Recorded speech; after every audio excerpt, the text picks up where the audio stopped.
بسم اللہ الرحمن الرحیم۔ یہ کہانی ہمارے معاشرے میں بیتی جانے والی ایک دکھ بھری کہانی ہے۔ کہانی شروع ہونے سے پہلے اگر آپ میرے چینل پر نیو ہیں تو سب کہانی کو سبسکرائب کر کے بیل نوٹیفیکیشن کو آن کر دیں تاکہ آپ کو ملتی رہیں تمام چینل اپڈیٹس۔ کہانی پسند آنے پر ویڈیو کو لائک اور شیئر ضرور کیجیے۔ وہ ایک بہت خوبصورت لڑکا تھا۔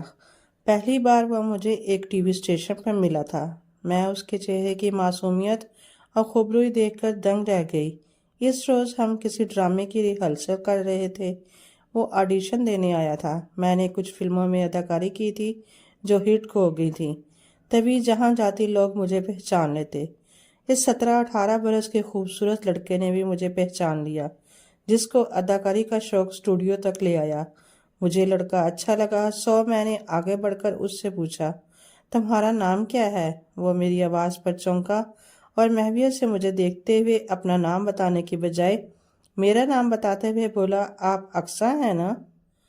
مگر تم کو میرا نام کیسے معلوم؟ میں کیا، آپ کو تو سارا جہان جانتا ہے۔ آپ ایک جانی مانی اداکارہ ہیں۔ ہاں، لیکن تم نے اپنا نام نہیں بتایا۔ وہ بولا، میرا اصل نام کچھ اور ہے، مگر میں نے اپنا نام روحیل رکھ لیا۔ مجھے یہ نام پسند ہے۔ کیوں، کیا تم روحیل ہو؟ میں نے اسے یاد دلایا کہ تاریخ میں روحیلیں بھی مشہور کاسٹ تھی۔ بس جو سمجھ لیں، یہاں کیوں آئے ہو؟ آڈیشن دینے؟ اچھا تو پھر آؤ چائے پیتے ہیں۔ مجھے تم میں مستقبل کا ایک بڑا فنکار نظر آ رہا ہے۔ خدا تم کو کامیاب کرے۔ خدا نے اسے کامیابی دی۔ پہلے پہل اسے چھوٹے رول ملے۔ میری اکثر اس سے ملاقات ہو جاتی تھی۔ وہ جب ملتا پہلے سے زیادہ شرمایا ہوا لگتا۔ میں اسے دیکھ کر حیران رہ جاتی۔ نگاہ اس کے چہرے سے بہتی نہ تھی۔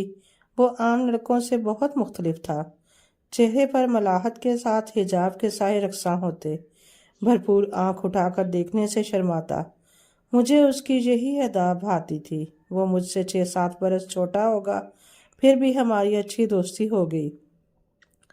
جب میری کسی شگفتہ بات کو سن کر معصومیت سے مسکراتا تو سوچتی، کاش یہ میرا بھائی ہوتا، کیونکہ ہم 4 بہنیں تھیں، ہمارا کوئی بھائی نہ تھا۔ مجھے اس رشتہ کی کمی شدت سے محسوس ہوتی۔ روحیل نے بتایا تھا کہ اس کی 6 بہنیں ہیں اور وہ سب سے بڑا ہے۔ والد وفات پا چکے ہیں۔ والدہ بیوگی میں بہت مشکل سے ہمیں پڑھا رہی تھیں۔ ان کی خواہش تھی کہ میں پڑھ لکھ کر کوئی مقام حاصل کروں، ڈاکٹر یا انجینئر بنوں۔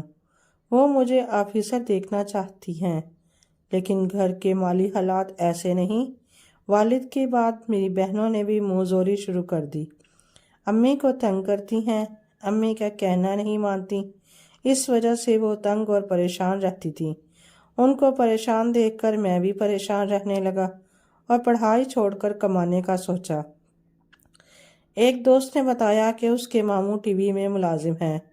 وہی مجھے یہاں لایا کہ تمہاری شکل و صورت اچھی ہے، شاید یہاں ڈراموں میں اداکاری کا چانس مل جائے۔ البتہ اس کی والدہ اس بات پر خفا تھیں۔ وہ نہیں چاہتی تھیں کہ ان کا بیٹا اس پیشے کو اپنائے۔ بہرحال جب بھی موقع ملتا شوٹنگ سے فارغ ہو کر اس کے ساتھ گھومتی پھرتی۔ مجھے اس کے ساتھ سیر و تفریح کرنا پسند تھا۔ اس کے اور میرے درمیان کوئی طمع کا رشتہ نہ تھا، صرف اخلاص والی دوستی تھی۔ ہماری اس سے باتیں کر کے میرے دل کا بوجھ اتر جاتا اور تھکن بھی دور ہو جاتی۔ کچھ دنوں سے میں محسوس کر رہی تھی کہ اس کے رکھ رکھاؤ میں تبدیلی آ رہی ہے۔ وہ اب شوٹنگ پر بھی دیر سے آتا۔ میں سمجھاتی کہ دیر سے آ کر تم نے اپنے پیروں پر خود کلہاڑی مار رہے ہو۔ ابھی تم ایک چھوٹے اداکار ہو، تمہیں وہ مقام نہیں ملا کہ لوگ تمہیں تاخیر سے آنا برداشت کر لیں۔ 1 منٹ میں اس میدان سے باہر کر دیے جاؤ گے۔ وہ سکون سے میری باتیں سنتا، اگلے دن وقت پر آنے کا وعدہ کرتا اور پھر وہ وعدہ ایفا نہ کر پاتا۔ میں بہت حیران تھی کہ اسے کیا ہو گیا ہے۔ اب وہ تھکا تھکا رہنے لگا تھا، رنگت بھی زردی مائل ہوتی جا رہی تھی۔ میں نے نوٹ کیا کہ وہ کچھ عجیب و غریب حرکتیں بھی کرنے لگا ہے۔ کبھی پانی پی کے گلاس کو الٹ کر رکھ دیتا، کبھی کاغذ چبانے لگتا، کبھی اپنی بائک کی چابی کو منہ میں دبائے رکھتا۔ ایک بار تو سینما کے ٹکٹ ہی چبا گیا۔ اس کو ذرا اس بات کا احساس بھی نہ ہوا کہ اس سے کیا حرکت سرزد ہو گئی ہے۔ میں اس سے بہت مانوس ہو گئی تھی۔ وہ واقعی مجھ کو اپنے چھوٹے بھائی جیسا ہی لگتا تھا، لہٰذا اس کی طرف سے فکر مند رہنے لگی۔ ایک دن میں نے اسے پوچھا، سچ بتاؤ، کیا تم کوئی نشہ تو نہیں کرتے یا اسی قسم کی کوئی دوائیں کھاتے ہو جس سے تمہاری صحت پر برا اثر پڑ رہا ہے؟ مجھے تمہاری فکر ہے۔ وہ بولا، نہیں تو آپ ایسا کیوں سوچنے لگی ہیں؟ میں تو پہلے جیسا ہی ہوں، شاید کچھ گھریلو پریشانیاں ہوں۔ ہاں، وہ تو ہر انسان کو ہوتی ہیں۔ کیا مجھے اپنی پریشانیوں سے آگاہ نہیں کرو گے؟ ایسی کوئی خاص پریشانی نہیں ہے، اگر ہوگی تو ضرور بتا دوں گا۔ ایک روز مجھے پتہ چلا کہ اس نے گھر چھوڑ دیا ہے اور کسی دوست کے ساتھ رہنے لگا۔ حالانکہ پہلے جب کبھی اسے گھر جانے میں ذرا دیر ہو جاتی تو بہت فکر مند ہو کر کہتا کہ امی اور اس کی بہنیں گھر پر اکیلی ہیں، مجھے دیر ہو گئی ہے۔ اپنی والدہ اور بہنوں کو گھر میں اکیلا نہ چھوڑنے والا اب کیونکہ گھر چھوڑ کر اور جگہ رہنے کو چلا گیا تھا۔ بالآخر یہ معمہ بھی کھل گیا۔ مجھے معلوم ہو گیا وہ نشہ آور گولی کھانے لگا ہے۔ پہل تو آثار ظاہر نہ ہوئے، رفتہ رفتہ جب زیادہ صحت گرنے لگی تو ایک روز میں اسے ڈاکٹر کے پاس لے گئی۔ اس کے بلڈ ٹیسٹ کروائے تو انکشاف ہوا کہ وہ سستی اور مضر صحت نشہ آور ادویات لے رہا ہے۔ جب اس سمجھ سے روکا تو اس نے گولیاں چھوڑ کر شراب نوشی شروع کر دی۔ اس کے پاس زیادہ رقم نہ ہوتی تو دیسی اور کچی شراب پینے لگتا اور میرے سمجھانے پر بھی باز نہ آتا۔ آخر میں نے کھوج لگا ہی لیا کہ اسے کون سا روگ لگ گیا ہے۔ ہماری پڑوسن کی لڑکی نے ایک دن روہیل کو ہمارے گھر دیکھا تو مجھے بتایا کہ اس کی بہن میری کلاس فیلو تھی۔ میں ان کا گھر جانتی ہوں۔ اس لڑکے نے اس وجہ سے اپنا گھر چھوڑ دیا کہ اس کی بیوہ ماں نے دوسری شادی کر لی ہے۔ اس بات کا روہیل کو بہت زیادہ صدمہ پہنچا اور اس نے الٹے سیدھے کام شروع کر دیے۔ اس کے ماموں نے اسے سمجھانے اور قابو میں لانے کی کوشش کی تو ان کے قابو میں بھی نہ آیا۔ روہیل نے دیکھا کہ اس کی بہن کی سہیلی نے اسے دیکھ لیا ہے اور وہ ہمارے پڑوس میں رہتی ہے، تو اس نے ہمارے گھر آنا چھوڑ دیا۔ ایک دن اس کے دوست نے مجھے آ کر بتایا کہ وہ اسپتال میں داخل ہے۔ میں اس کو دیکھنے گئی۔ ڈاکٹر نے کہا کہ نشے نے اس لڑکے کو جوانی میں جلا دیا ہے۔ اگر اس نے خود کو نشے سے نہ روکا تو اس کی زندگی کی امید نہیں۔ یہ سن کر میرے پیروں تلے سے زمین نکل گئی۔ میں نے فیصلہ کر لیا کہ اس کو دوبارہ زندگی کی طرف لے آؤں گی۔ ایک دن آیا کہ اس کی اتنی بری حالت ہو گئی کہ قدم لڑکھڑا رہے تھے۔ اس نے دروازے کا سہارا لیا تو جھول گیا۔ میں نے جلدی سے آگے بڑھ کر اسے سہارا دیا اور بہت دیر تک اسے سمجھاتی رہی۔ اگلے دن میں اپنی پڑوسن کی لڑکی کے ساتھ اس کے گھر گئی تاکہ اس کی والدہ کو ان کے بیٹے کا احوال بتاؤں۔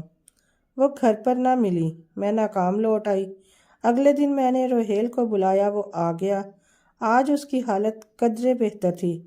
تب میں نے قسم دے کر پوچھا، اگر مجھے بہن سمجھو تو اپنے دل کا حال بتاؤ، ورنہ سمجھ لینا کہ تم نے مجھے ہمیشہ کے لیے کھو دیا۔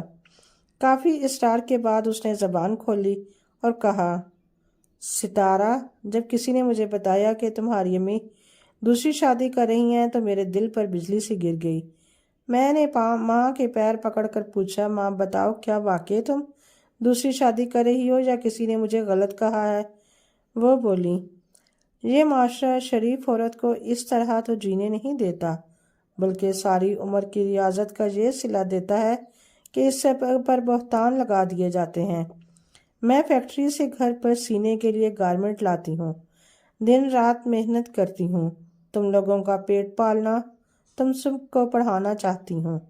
اس پر بھی تمہارے دیال اور میرے میکو والوں کو چین نہ تھا۔ میں نے ان سے کچھ مانگتی تو نہ تھی، مگر یہ لوگ مجھے سکون سے محنت بھی نہیں کرنے دیتے۔ وہ کام چھوڑا، گھر بیٹھ کر دوسرے کام کیے، دکانداروں کی دی ہوئی مرچیں صاف کیں، مسالے پیس کر پیکٹ بنا کر دیتی تھی، کیا کیا مشقتیں نہیں کیں۔ تب یہ لوگ مجھ پر دکانداروں سے غلط تعلقات کا بہتان لگا دیتے کہ مارکیٹ پھرتی ہے، میں یہ مشقتیں تم 7 بچوں کو پالنے کے لیے کرتی رہی۔ تم لوگوں کے لیے میں نے اپنے ارمان، اپنی زندگی، ہر شے کو محنت کی بھٹی میں جھونکا، تو اب تم لوگ بھی بات بات پر میرے منہ کو آتے ہو۔ تم نے میرا کہنا نہ مانا، پڑھائی چھوڑ کر جانے کس رستے پر چل دیے۔ تمہاری بہنیں ہیں کہ میرے قابو میں نہیں آتی، ہر لڑکی اپنی منمانی کرتی ہے۔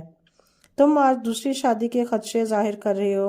تمہاری بہنیں بھی مجھ سے ایسی ہی باتیں کرتی ہیں، کبھی کہتی ہیں کہ ہم کو محنت کا طعنہ دیتی ہیں، نہ کیا کریں ہمارے لیے محنت، دوسری شادی کر لیں۔ میں کب تک زمانے کے ساتھ ساتھ اولاد کی بھی ایسی خرافات سنوں؟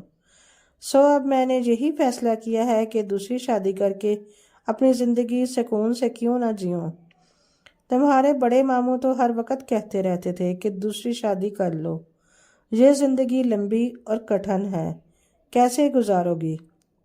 میں یہی جواب دیتی تھی، میرے چھوٹے چھوٹے 7 بچے ہیں، انہیں لے کر کیا میں دوسرے شوہر کے گھر جاؤں؟ یہ اتنے سارے کیا سوتیلے باپ کو آنگن میں سکھ سے سما سکیں گے؟ اب تم لوگ بڑے ہو گئے ہو، خود مختار ہوتے جا رہے ہو۔ تمہارے بڑے ماموں اپنے ایک دوست سے میری دوسری شادی کے لیے مجھے منا رہے ہیں۔ اب بتاؤ میں کیا کروں؟ ابھی تو دوسری شادی کی نہیں، سارے زمانے میں خبر اڑ گئی، محلے بھر میں بات پھیل گئی۔ ابھی تو میں نے اس شخص کو دیکھا تک نہیں، اور تم بدگمانی میں گھر سے نکل گئے۔ اب تم جا ہی چکے ہو تو پھر میں بھی دوسری شادی کر رہی ہوں۔ میرا بھائی تو مجھ سے راضی ہوا، میرا دکھ سکھ بانٹنے والا ایک وہی تو ہے۔ اس روز مجھے ماں کی باتیں ایسی کڑوی اور زہر لگیں، سوچا کہ اب کبھی ان کو منہ نہ دکھاؤں گا اور نہ ان کا منہ دیکھوں گا۔ بس اپنا سوٹ کیس تیار کیا اور ہمیشہ کے لیے ماں کا گھر چھوڑ دیا۔ میری بہنوں نے بھی ان سے جھگڑا کیا، تب امی نے یہ کیا کہ والد کا گھر چھوڑ کر بڑے ماموں کے گھر چلی گئیں۔ ماموں نے ان کا نکاح اپنے دوست سے پڑھوا دیا۔ افواہوں پر تو میں کم نشہ کرتا، لیکن جب ماں میرے باپ کا گھر چھوڑ گئی تو زیادہ نشہ کرنے لگا۔ شراب میں غلط کام کرنے سے صحت بھی گری اور کسی کام کے کرنے سے بھی رہ گیا۔ پہلے تو مجھے خوف تھا کہ ماں نے دوسری شادی کر لی تو میں دوستوں میں بدنام ہو جاؤں گا، وہ کیا سوچیں گے؟ اور اب جب ہماری والدہ نے ہماری نافرما برداری اور بد اخلاقی کے سبب دوسری شادی کر لی تو اس بات کا صدمہ مجھ سے سہا نہیں جا رہا تھا۔ ایک دوست نے مجھے شراب پلائی، پھر میں اور زیادہ غلط راہ پر لگ گیا، اسی غم میں برباد ہو گیا۔ اب تو زندگی کے چند دن ہی باقی رہ گئے ہیں، جب ماں کے تقدس کا تصور لہو لہان ہو جائے تو ہم جیسے بچے کہاں جائیں؟ میں مرنا تو پسند کر سکتا ہوں، مگر یہ گوارا نہیں کر سکتا کہ اس عمر میں جہاں کسی غیر شخص سے منسوب ہو۔ رحیل کی باتیں سن کر میری آنکھوں میں آنسو آ گئے۔ تہیہ کر لیا کہ میں اس کی والدہ سے ملوں گی اور ان کو ان کے بیٹے کی حالت اور ذہنی کیفیت سے آگاہ کر کے پوچھوں گی، آخر انہوں نے تحمل سے کام کیوں نہ لیا؟ ان کو پہلے سے ذہنی طور پر اس حقیقت سے سمجھوتا کرنے پر تیار کیوں نہ کیا؟ بہت مشکل سے مجھے رحیل کی دادی کا پتہ ملا۔ پہلے میں ان کے پاس گئی۔ ایک بزرگ عورت جس کے ہاتھ میں تسبیح تھی، اس نے خوش اخلاقی سے مجھے گھر میں بٹھایا۔ جب میں نے اس موضوع پر ان سے بات کی، وہ بولیں، بیٹی سمینہ کے بھائی ہی نہیں، میں نے بھی ان کے ساتھ مل کر اپنی بہو کی دوسری شادی کروائی ہے۔ وہ اب بیمار رہنے لگی تھیں، اس کی محنت سے اتنے بچوں کا اور گھر کا خرچہ پورا نہیں ہو سکتا تھا۔ اس نے اپنے شوق سے نکاح نہیں کیا۔ جس شخص سے اس کا نکاح ہوا ہے وہ مالدار شریف آدمی ہے مگر بے اولاد ہے۔ اس کی بیوی عرصہ ہوا وفات پا چکی ہے۔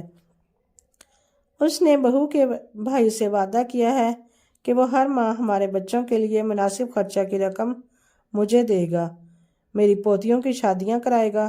جب اتنا فرشتہ صفت انسان سہارا دینے پر راضی تھا تو ہم کیوں انکار کرتے؟ بچے تو نادان ہیں، اوپر سے منہ زور اور نافرمان ہیں۔ آخر کب تک سمینہ یہ سب سہتی رہتی؟ میں خوش ہوں کہ اس نے دوسری شادی کر لی۔ رحیل کو تم سمجھاؤ، اسے سیدھی راہ پر لانے کی کوشش کرو۔ لڑکیوں کو میں سمجھا لوں گی، آخر میں ان کی دادی ہوں اور ان کے لیے بہتر سوچتی ہوں۔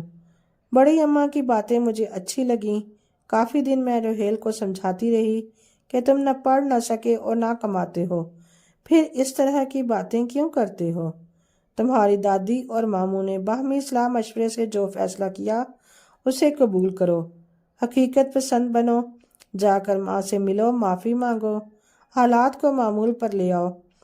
لوگ سوائے باتیں بنانے کے تمہیں کیا دیں گے؟ کوئی دکھ میں تو آپ کو سہارا نہ دے گا، نہ مالی مدد دے گا، تو جس نے سہارا دیا ہے اس کی قدر کرنی چاہیے، نہ کہ نفرت۔ بالآخر ایک دن اس کی سمجھ میں میری بات آ گئی اور اس نے ماں سے صلح کر لی۔ یوں ماں کا دکھ دور ہو گیا اور اس کا بھی۔